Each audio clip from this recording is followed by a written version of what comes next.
নমস্কার, কেমন আছেন সবাই? আবারও সবাইকে ডেলিশিয়াস ফুড ফিউশনে স্বাগতম।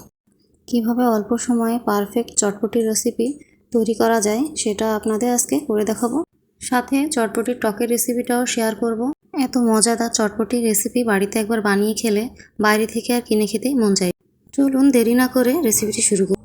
এখানে 1 কাপ পরিমাণ ডাবলি বুট নিয়েছি এবং এর ভিতরে যেগুলো কালো দানা ছিল সেগুলোকে বাদ দিয়ে দিয়েছি। ডাবলিগুলোকে ধুয়ে 3 থেকে 4 ঘন্টা ভিজিয়ে রাখবো, এতে করে ডাবলিগুলো ফুলে ডাবল হয়ে যাবে এবং এগুলো সিদ্ধ করতেও সময়। একটা বাটিতে কিছুটা পরিমাণ তেঁতুল নিয়ে জল দিয়ে ভিজিয়ে রাখবো যতক্ষণ না পর্যন্ত তেঁতুলটা ভালোভাবে ভিজে যায়। তারপর এটাকে ব্লেন্ডারে দিয়ে পেস্ট করে। এখানে যেহেতু দানা ছাড়া তেঁতুলটা ইউজ করেছি সেহেতু পেস্ট করতে বেশি অসুবিধা হবে না। এবারে বাড়িতে আমি ফুচকা বানিয়ে নিয়েছিলাম, সেই ফুচকাগুলোকে তেলে একে একে ভেজে নেব। বাড়িতে কিভাবে ফুচকা বানাতে হয় সেই রেসিপিও আপনাদের সাথে শেয়ার করব। ফুচকাগুলোকে বেশি আঁচে ভাজা যাবে না, এগুলোকে মিডিয়াম টু লো আঁচে আস্তে আস্তে ভাজতে হবে যতক্ষণ না পর্যন্ত এর কালার ব্রাউন কালার হয়ে যায়। তাহলে আপনার ফুচকার কালারগুলো এবং টেস্টও ভালো হবে। যারা আমার চ্যানেলটিকে সাবস্ক্রাইব করেছেন তাদের অসংখ্য ধন্যবাদ। আর যারা আমার রান্না দেখে যদি আপনার ভালো লেগে থাকে তাহলে অবশ্যই চ্যানেলটিকে সাবস্ক্রাইব করে দেবেন, লাইক কমেন্ট করে পাশে থাকবেন। কথা বলতে বলতে সব ফুচকাগুলো ভাজা হয়ে গেছে। যে ডাবলিগুলো ভিজিয়ে রেখেছিলাম ওগুলোকে আরও ভালোভাবে ধুয়ে একটা প্রেশার কুকারে দিয়ে দিয়েছি এবং তার সাথে একটা পেঁয়াজ কুচি, 4-5 কোয়া রসুন, 1 চামচ হলুদ, 1 চামচ লবণ দিয়ে 2 কাপ জল একসাথে মিশিয়ে প্রেশার কুকারে 3 থেকে 4টা সিটি দিয়ে নেব। ডাবলিটা ভালোভাবে সিদ্ধ হয়ে গেছে। তার সাথে একটা আলু আগে থেকেই আমি সিদ্ধ করে রেখেছিলাম, সেটাকে একটু আধ ভাঙা করে সেই ডালের মধ্যে দিয়ে দেব। এতে করে হবে কি, চটপটির যে কনসিস্টেন্সিটা অনেক ভালো আসবে। এখানে আমি 2 কাপ জল অ্যাড করে জাল করে নেব। যার যেমন ঘনত্ব পছন্দ আপনারা সেভাবেই জাল করে নিতে পারবেন। এখানে চটপটির টপিংস হিসেবে ইউজ করার জন্য 2টা পেঁয়াজ কুচি, 2টা শসা কুচি এবং 3-4টা ঝাল আর একটা সেদ্ধ ডিম কুচি করে নিয়েছি। এখানে ডিমটা আপনারা গ্রেট করেও নিতে পারেন। ওই যে তেঁতুলটা আমি পেস্ট করে রেখেছিলাম ওই তেঁতুলটা একটা কাপে ঢেলে নেব এবং নিজেদের ইচ্ছা মতো টকটা আমরা পাতলা করেও নিতে পারি, ঘন খেলে ঘনও করে নিতে পারি।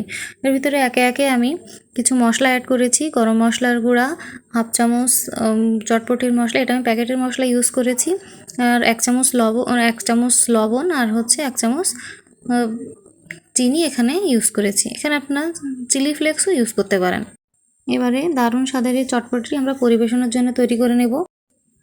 এখানে আমি একটা বোল নিয়েছি, বোলের ভিতরে চটপটির ডালগুলো যে ডাবলিটা রান্না করে রেখেছিলাম সেটা দিয়ে দিচ্ছি এবং এর উপরে আস্তে আস্তে সব টপিংসগুলো দিয়ে দেবো। পেঁয়াজ কুচি প্রথমে দিয়েছি, পেঁয়াজ কুচি, তারপর কাঁচা লঙ্কা, এরপরে দেবো শসা কুচি।